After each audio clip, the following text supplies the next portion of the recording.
عليكم ورحمة الله وبركاته. الحمد لله نحمده ونستعينه ونستغفره ونعوذ بالله من شرور أنفسنا ومن سيئات أعمالنا. من يهده الله فلا مضل له ومن يضلل فلن تجد له وليا مرشدا. وأشهد أن لا إله إلا الله وحده لا شريك له وأشهد أن محمدا عبده ورسوله. اللهم صل وسلم وبارك على نبينا محمد وعلى آله وصحبه وسلم تسليما مزيدا. وبعد إخواني وأخواتي في الدين عزكم الله. Bapak-bapak, ibu-ibu sekalian, saudara-saudara sekalian yang dimuliakan oleh Allah Subhanahu wa taala, alhamdulillah kembali kita bersyukur kepada Allah Subhanahu wa taala atas karunia Allah yang mengumpulkan kita di tempat yang mulia ini, dan mudah-mudahan berkumpulnya kita di tempat yang mulia ini akan jadi sebab Allah Subhanahu wa taala mencurahkan kebaikannya kepada diri-diri kita. Amin ya rabbal alamin. Ikhwani wa akhwati fid din azakumullah.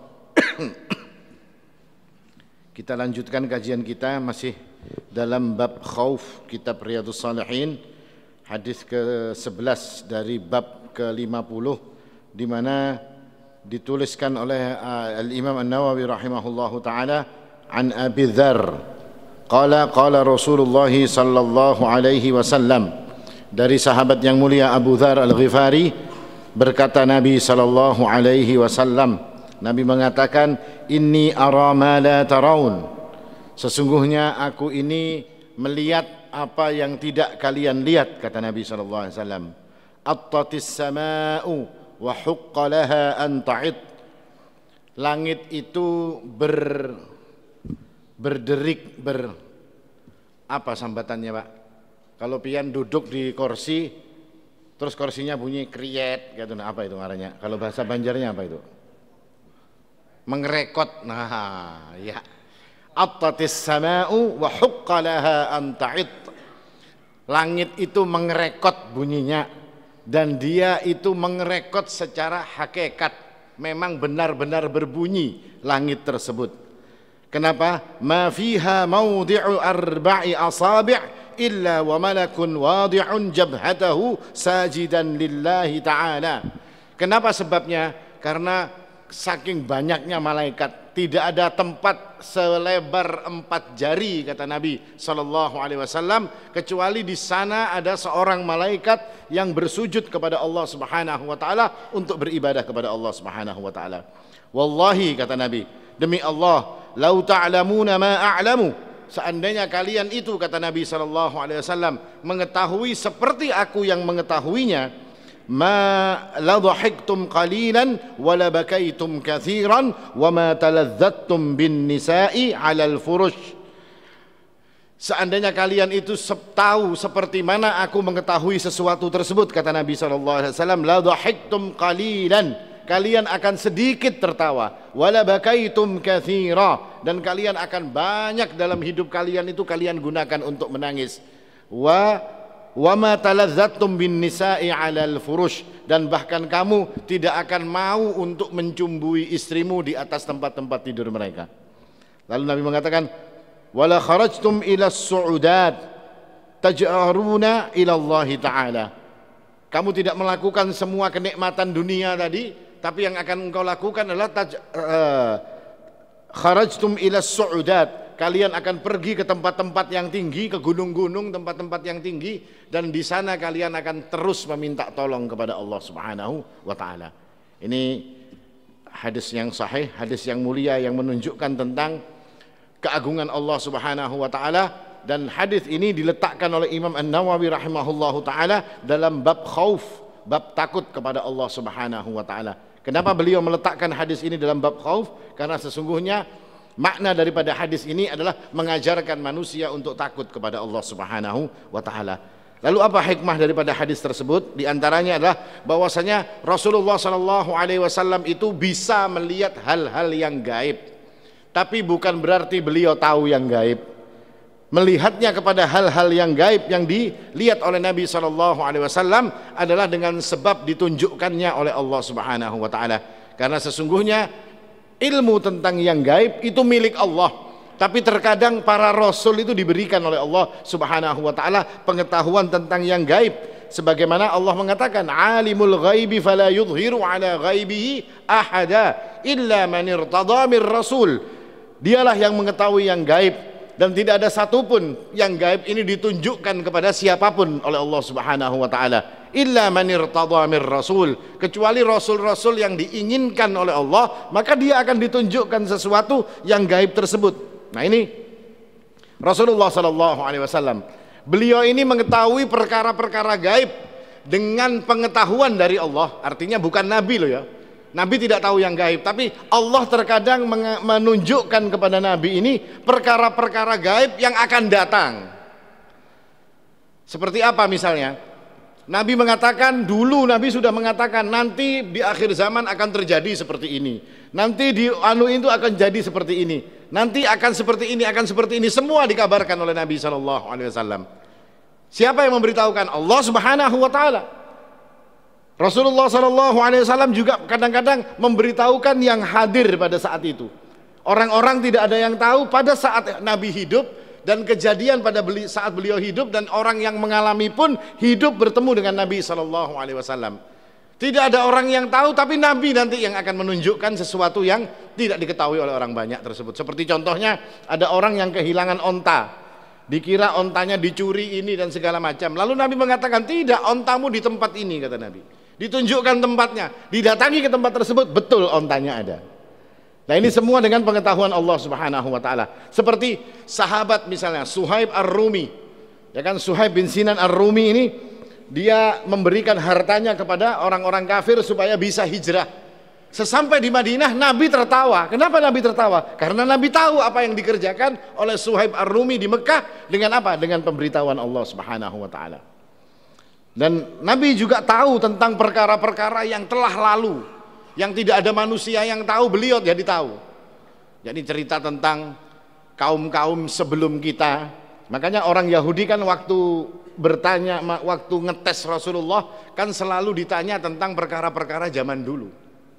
Seperti ditanya tentang Ashabul Kahfi. Ashabul Kahfi itu tidak ada yang tahu. Orang Arab tidak kenal dengan Ashabul Kahfi. Yang tahu dengan Ashabul Kahfi itu orang Yahudi. Dan sedikit dari mereka yang tahu, tidak semua orang Yahudi, hanya pendeta-pendeta mereka yang tahu tentang cerita Ashabul Kahfi. Hanya pendeta-pendeta mereka yang tahu tentang cerita Dzulqarnain. Ya kan, cerita-cerita yang ditanyakan oleh orang Yahudi itu cerita-cerita yang zaman dulu, yang tidak ada orang yang tahu. Tapi itu jadi tester kepada Nabi. Ketika Nabi mampu menjawab, berarti memang Nabi diberitahu oleh Allah Subhanahu wa taala. Mereka pun ngerti tentang itu. Ini Nabi. Artinya meskipun beliau itu tidak tahu yang gaib, tapi Allah mengajarkan kepada beliau sallallahu alaihi wasallam untuk memberitahukan perkara-perkara tersebut. Bahkan Nabi sallallahu alaihi wasallam seperti dalam hadis ini mengatakan tentang langit, attatis sama'u wa huqqa laha an ta'id. Langit itu bunyinya berderik, bunyi mengerekot, ujar Nabi sallallahu alaihi wasallam. Kita tidak dengar, Pak. Kita tidak tahu dan kita tidak lihat ada 4 jari, ada malaikat yang sujud. Kita tidak lihat. Tapi Allah Subhanahu wa taala membukakan semua itu untuk Rasulullah sallallahu alaihi wasallam. Artinya dengan karunia Allah. Rasulullah sallallahu alaihi wasallam ini juga tahu perkara-perkara yang ada dalam neraka. Seperti apa neraka tersebut? Seperti apa orang yang diazab di dalam neraka? Kita tidak tahu, Pak. Orang yang misalnya orang yang rentenir misalnya. Rentenir itu kan disuruh berenang di sungai yang terbuat dari darah. Lalu setiap mendekat dikasih batu di mulutnya supaya berenang lagi. Kita tidak tahu seperti itu. Itu hal gaib. Tapi Nabi SAW memberitahukan kepada kita. Nabi memberitahukan bahwasanya ada orang yang mulutnya kanan kiri, yang tukang fitnah itu, mulutnya kanan kiri diberi kayak ganco, terus ditarik, dirobek, digunting ilatnya. Semua itu pemberitahuan Nabi, karena Nabi SAW mengetahui yang gaib. Nah, ini dengan pemberitahuan dari Allah Subhanahu wa taala. Ini artinya semua dilakukan oleh Nabi SAW, tujuannya adalah untuk memberikan ketakutan kepada diri-diri manusia berkaitan dengan Allah Subhanahu wa taala. Lalu yang berikutnya bahwasanya Nabi mengatakan hikmah daripada hadis ini, langit berderit, langit berdecit atau langitnya mengerekot. Kenapa langit itu mengerekot? Karena banyaknya malaikat yang beribadah kepada Allah Subhanahu wa taala. Bayangkan, tidak ada tempat sebesar 4 jari kecuali di situ ada malaikat yang bersujud. Berapa jumlah malaikat yang ada di langit? Wa ma ya'lamu junuda rabbika illahu. Tidak ada yang tahu berapa banyak jumlah pasukan Allah berupa malaikat yang ada di langit.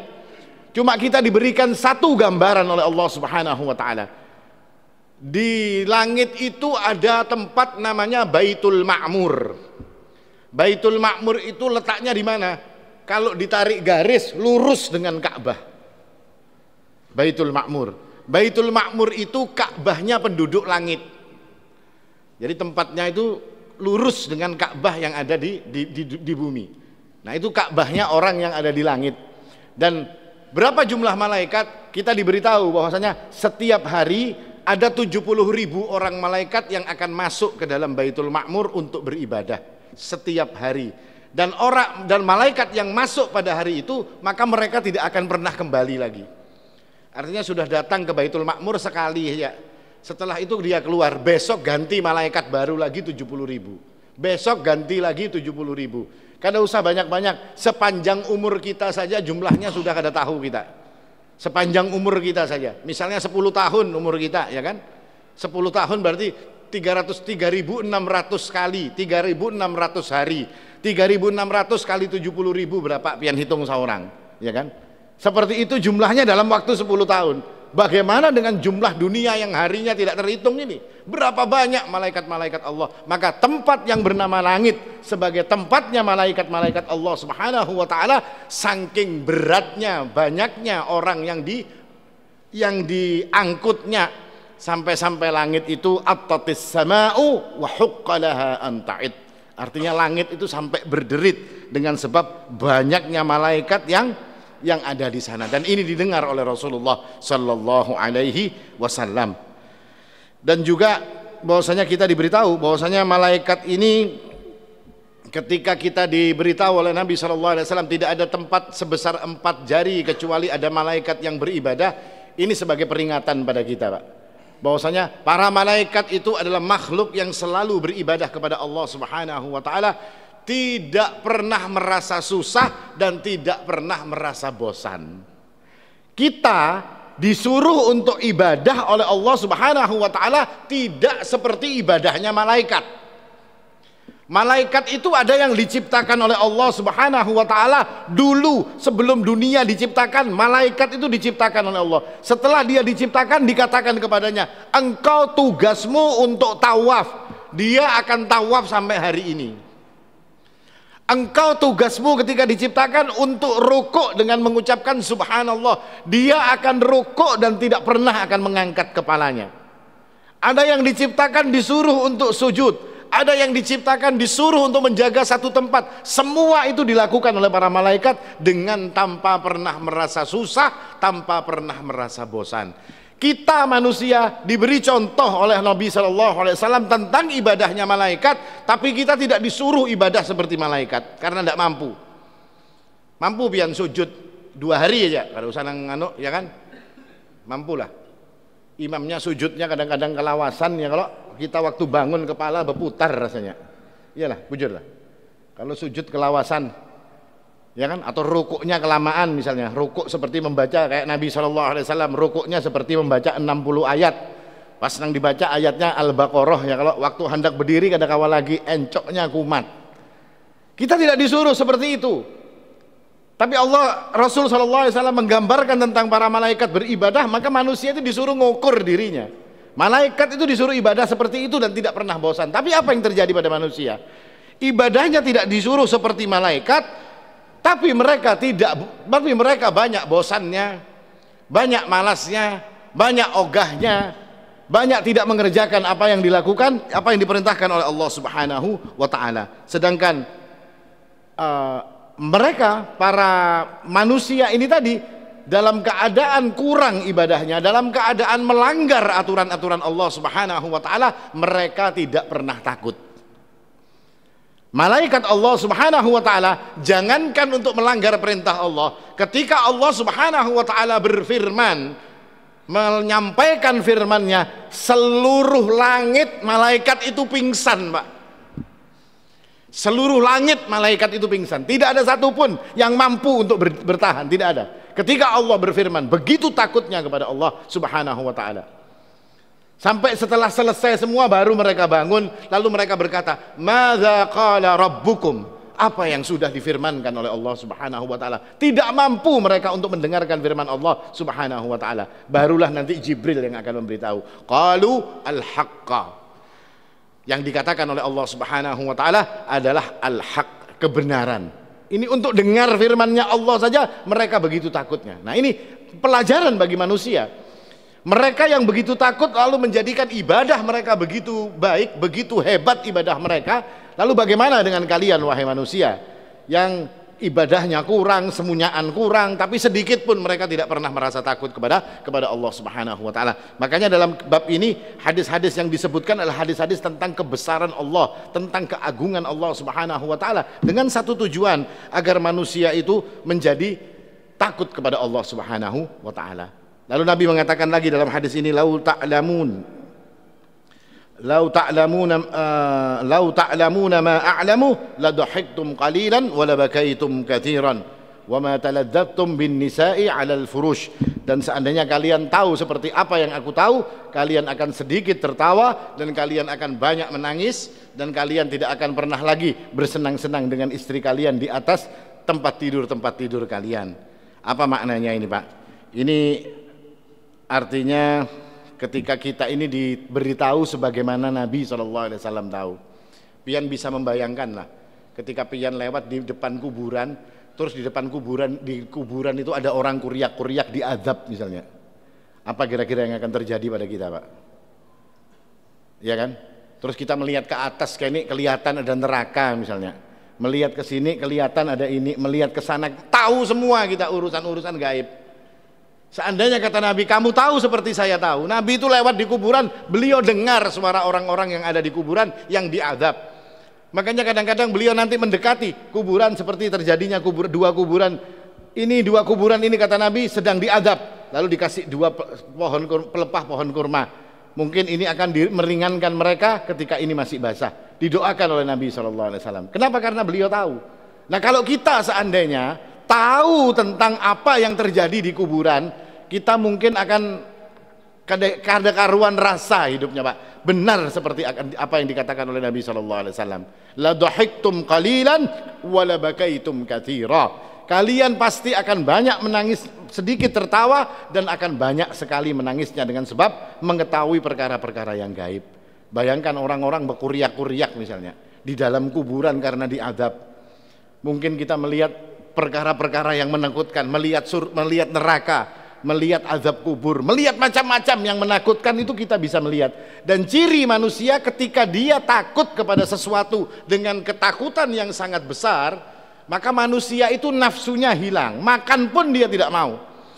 Pernah lah, Pak, kita ini merasa takut terus disuruh makan, kira-kira nyaman lah makan ini tadi, Pak?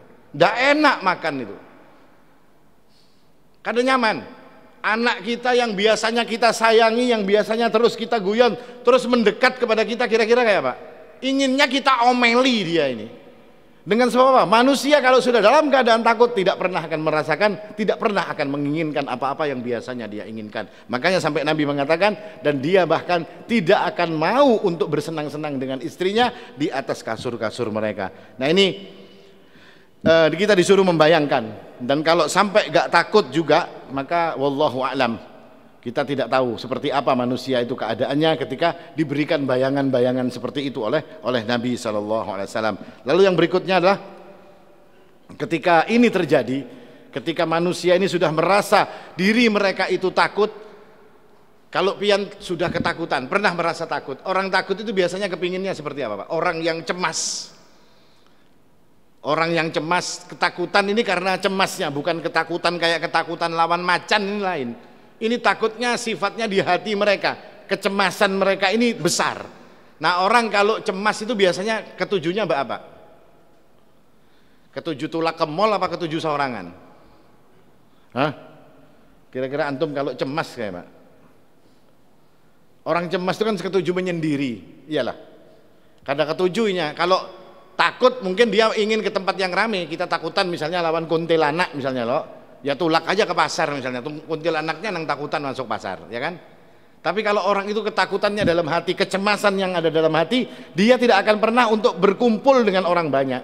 Tapi dia akan selalu menyendiri untuk menenangkan dirinya.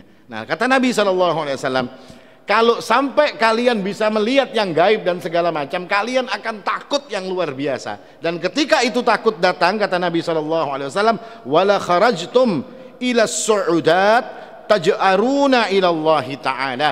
Kalian akan pergi menjauh, menyendiri di gunung-gunung, di tempat-tempat yang tinggi dengan satu tujuan. Kalian cuma akan berdoa dan meminta tolong kepada Allah Subhanahu wa Ta'ala. Nah, ini yang dimaksudkan oleh Nabi SAW. Tujuannya kalau sudah takut mereka akan pergi menuju tempat-tempat yang tinggi, gunanya cuma untuk meminta tolong kepada Allah Subhanahu wa Ta'ala. Nah, ini makna daripada hadis tersebut. Lalu apa hikmah daripada hadis ini? Ketika Rasulullah SAW menunjukkan keadaan-keadaan seperti itu, bukan justru kita menjadi lebih baik, tidak. Kalau kita sampai tahu yang gaib, kalau sampai kita tahu seperti yang apa diketahui oleh Nabi SAW, bukan keadaan menjadi lebih baik, tidak. Keadaan kita akan menjadi lebih buruk. Keadaan kita akan menjadi lebih jelek daripada hari ini. Makanya Allah Subhanahu wa Ta'ala, alhamdulillah, Allah Subhanahu wa Ta'ala menutup itu semua dari diri kita. Allah tutupi semua itu dari diri kita untuk apa? Untuk menjadikan hidup kita ini tenang. Kalau itu semua ditunjukkan, kita ini akan takut, Pak. Tapi takutnya beda. Ada seorang murid yang takut dengan gurunya karena gurunya pemukulan misalnya, takutannya. Pokoknya salah dihantamnya lawan guru ini. Jadi kan takutan. Tapi ada juga guru karena wibawanya, dia muridnya segan, muridnya takut dengan guru tersebut, tapi karena wibawanya. Meskipun guru itu tidak ada, murid ini akan tetap takut. Tapi kalau guru nang besesengot yang pemukulan tadi, murid takutannya cuma kalau dia ada. Nah, ini yang ingin diajarkan oleh Allah Subhanahu wa Ta'ala. Itu ditutupi semua oleh Allah, tapi Allah kabarkan. Untuk apa? Supaya kita takut dengan semua yang ada di dalam cerita-cerita ini. Takutnya bukan karena kita melihat, tapi takutnya itu karena iman kita. Karena kita punya iman. Kita yakin dengan apa yang dikatakan oleh Allah Subhanahu wa Ta'ala. Allah mengatakan orang yang berdosa akan diazab di dalam neraka jahanam. Kita yakin tanpa perlu melihatnya. Allah mengatakan bahwasanya orang yang berbakti kepada Allah, yang taat kepada Allah Subhanahu wa Ta'ala akan dimasukkan ke dalam surga dengan kenikmatan yang seperti ini. Kita lalu berusaha untuk mencari surga tersebut. Tidak perlu untuk ditunjukkan dulu, tapi cukup di dalam keyakinan kita, lalu kita akan mengejarnya.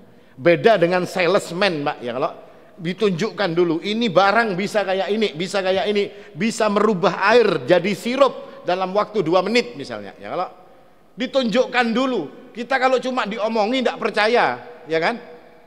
Tapi ini Allah Subhanahu wa Ta'ala mengajarkan supaya apa? Supaya iman kita nanti yang berbicara. Supaya iman kita yang akan menunjukkan tentang keyakinan kepada apa yang diajarkan oleh Allah. Maka rasa takut pun bukan muncul karena mata kita melihat, tidak, tapi karena kita beriman dengan apa yang dikatakan oleh Allah Subhanahu wa Ta'ala dan Rasulnya sallallahu alaihi wasallam. Hadis yang berikutnya sedikit.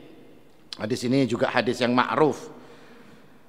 Rasul sallallahu alaihi wasallam bersabda, "La tazulu qadama 'abdin hatta yus'alu an umrihi fima afnah wa an ilmihi fima fa'ala fihi wa an malihi fin aina iktasabahu wa fima anfaqah wa an jismihi fima ablah." Ini juga tentang hadis yang mengajarkan kita untuk takut. Apa itu? Nabi mengatakan kaki seorang hamba nanti pada hari kiamat tidak pernah akan bergerak sampai dia bisa menjawab 4 pertanyaan ini tadi. Kalau 4 pertanyaan ini bisa mereka jawab, baru kakinya boleh jalan. Apa yang akan ditanya oleh Allah Subhanahu wa Ta'ala? Kata Nabi, an umrihi fima afna, tentang umurmu untuk apa engkau habiskan. Nah, kita tanya sekarang, Pak, sebelum nanti ditanya oleh Allah, umur kita ini habis untuk apa? Umur kita hari ini mungkin ada yang 40, ada yang 50, ada yang 60, ada yang 30, ada yang berapa puluh misalnya. Lalu kita mikir, untuk apa umur ini kita habiskan? Oh, tidak perlu mikiri itu Ustadz. Ya memang tidak perlu dipikiri, tapi itu nanti akan ditanyakan oleh Allah Subhanahu wa taala di akhirat. Maka kita pikirkan hari ini, apa yang kita habiskan untuk umur kita tersebut? Apa yang kita lakukan ketika Allah memberikan umur sampai kita mati nanti, itu apa yang kita lakukan? Kita nanti akan takut ketika ini ditanyakan oleh Allah Subhanahu wa taala. Untuk apa wahai fulan? Engkau kuberi umur 70 tahun. Dalam 70 tahun apa yang engkau lakukan? Lalu kita mengatakan tidak ada apa-apa wahai Allah, beramian, maksiat dan segala macam. Tidak ada ketaatan. Ada wahai Allah, waktu umur 55 sudah taat aja seorang. Ya kan? 15 tahun taat atau 10 tahun taat, nah itu stroke umur 65 ya, kalau di rumah aja kada tahu apa-apa, kada tahu apa-apa, umur 70 game over sudah. Sedikit sekali yang kita lakukan dengan umur kita. Ini akan ditanya oleh Allah Subhanahu wa taala. Bukan perkara enteng. Lalu yang kedua kata Nabi, wa an ilmihi fima fa'ala fih, dan tentang ilmunya, apa yang dia lakukan dengan ilmunya. Ini berat Pak. Yang namanya ilmu itu ada konsekuensinya. Kalau begitu mending jadi orang bodoh aja Ustaz. Jadi kada ditakuni lawan Allah Subhanahu wa taala. Tidak juga. Orang bodoh kalau dia tahu kalau dia itu nanti akan ditanya oleh Allah Subhanahu wa taala, ada kesempatan untuk mencari ilmu tapi dia lari daripada ilmu tersebut, maka orang ini punya kebodohan yang tidak akan ditoleransi oleh Allah Subhanahu wa taala. Tapi kalau ada orang di pedalaman sana Pak lah, di Papua paling dalam atau di pedalaman Sumatera atau di pedalaman hutan Kalimantan sana, terus dia mengatakan saya tidak tahu wahai Allah, bisa jadi dia tidak tahu. Diterima oleh Allah. Kenapa? Karena memang tempatnya tidak mungkin untuk dia mendapatkan.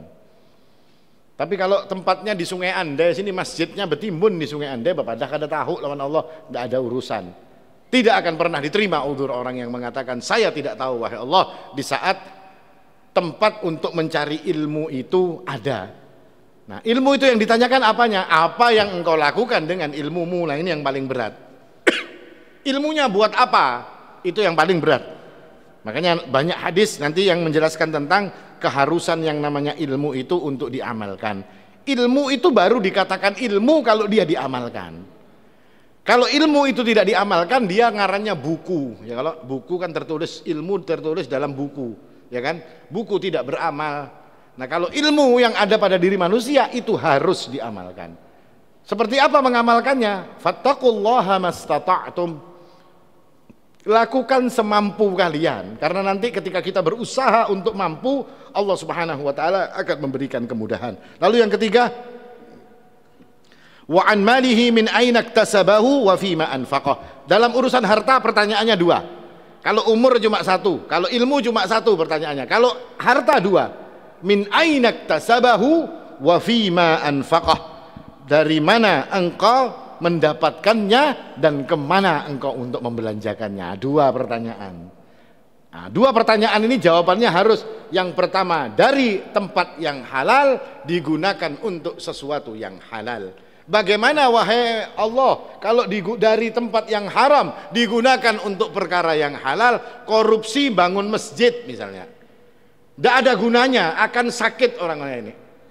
Atau misalnya dari perkara yang halal digunakan untuk sesuatu yang haram. Kerja bagus-bagus ya, kalau bulik dapat gaji, duitnya diselipakan sebagian. Nah itu dipakai beramian ke karaoke misalnya ya, kalau karena hanya gajian misalnya. Duitnya dia halal, duit dia. Fima anfaqah, kemana dia membelanjakan uang tersebut? Kepada perkara-perkara yang haram. Celaka orang kalau melakukan seperti ini. Dan yang terakhir akan ditanya oleh Allah Subhanahu wa taala, wa an jismihi fima ablah. Dan tentang badan kita ini. Dulu dikasih Allah Subhanahu wa taala badan yang kuat. Saat badanmu kuat, engkau gunakan untuk apa? Engkau habiskan untuk apa badanmu ini tadi sampai engkau jadi seperti sekarang? Dulu sehat, Masya Allah, hari ini penyakitan, lintuhutnya sakit, berjalan kada kawa lagi, sembahyang sudah kada kawa lagi, kalau dengan berdiri harus duduk di kursi, ya kan? Semuanya serba repot, sakitan berataan badan. Untuk apa sampai badanmu itu, kakimu sampai tidak bisa dibuat jalan, ya kan? Badanmu sampai sakit semua, tulang-tulangmu berbunyi mengerekotan tadi, itu untuk apa kata Allah Subhanahu wa taala? Dan itu akan ditanya. Nah, orang kalau membayangkan seperti ini, Pak, kalau tidak takut, wallahu a'lam, hatinya terbuat dari besi mungkin. Karena ini menakutkan. Kalau pian pikirkan sendiri saja, pian memikirkan perkara seperti ini sendiri, Allah akan tanya tentang umur. Untuk apa umur saya ini dihabiskan? Pian muhasabah, kita muhasabah, Pak. Semua kita akan memuhasabah apa yang saya habiskan dengan umur saya ini. Ya kan? Lalu tentang amal, apa yang sudah saya perbuat? Ngaji ke sana kemari kita ini, Pak. Keliling-keliling ke sana kemari. Lalu apa sih yang sudah saya lakukan dengan ilmu saya yang saya dapatkan?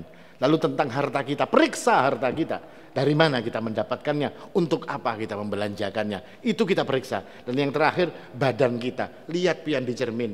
Bandingkan foto-foto pian nang bahari ada kalau antum punya foto-foto bahari nang masih anum, masih gagah ya, kalau sesengotnya masih tipis misalnya, ya kan?